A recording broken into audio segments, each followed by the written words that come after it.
TDP Janasena BJP పొత్తులపై YCP నేతలు నిప్పులు చెరిగారు.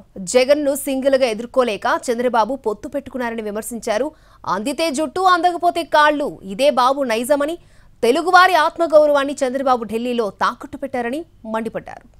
జగన్ అన్నని సింగిల్ గా ఎదుర్కోవటం కష్టం అనేది చెప్పకనే చెప్తున్నారు చంద్రబాబు నాయుడు, పవన్ కళ్యాణ్.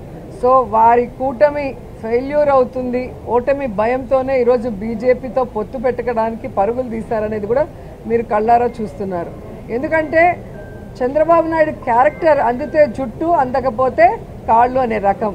గతంలో ఏ విధంగా మోడీ గారి తో జత కలవటానికి ఎన్ని రకాలుగా ఆయన్ని పొగిడారో మనం కళ్ళారా చూసాం.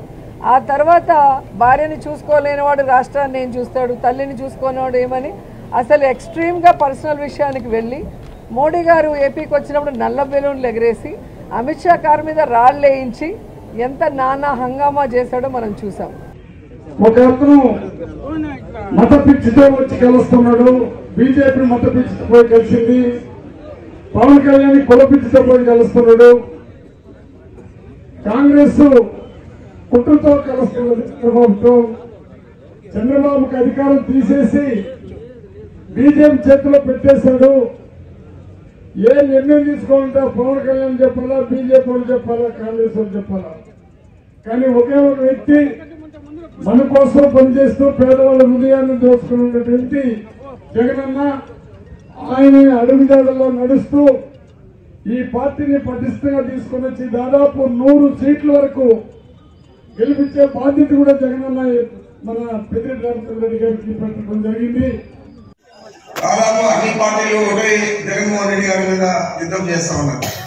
ఈవెన్ కాంగ్రెస్ పార్టీ కూడా పరోక్షంగా చంద్రబాబు నాయుడికి మద్దతు ఇస్తా ఉంది. ఏదైతే చంద్రబాబు నాయుడు మాట్లాడుతూ ఉన్నాడో ఆ మాటలనే ఈరోజు పిసిసి అధ్యక్షురాలు షర్మిలమ్మ గారు అందుకొని మాట్లాడుతూ ఉన్నారు. అందరి ఆలోచన ఒకటే, జగన్మోహన్ రెడ్డి గారు మళ్ళా అధికారంలోకి రాబోతున్నారు.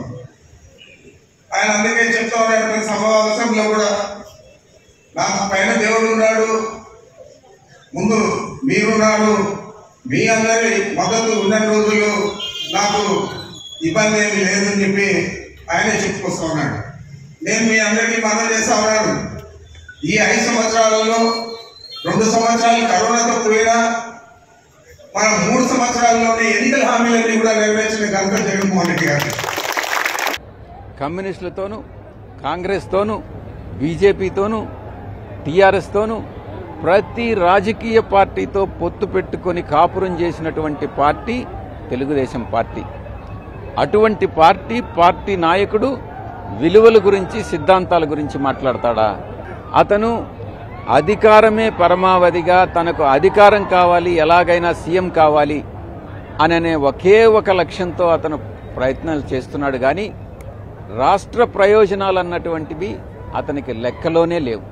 ఆయన హయాంలో జరిగినటువంటి అభివృద్ధి కాదు కదా, తిరోగమనం, రాష్ట్రం తిరోగమనం పట్టింది. రాష్ట్రం కరువు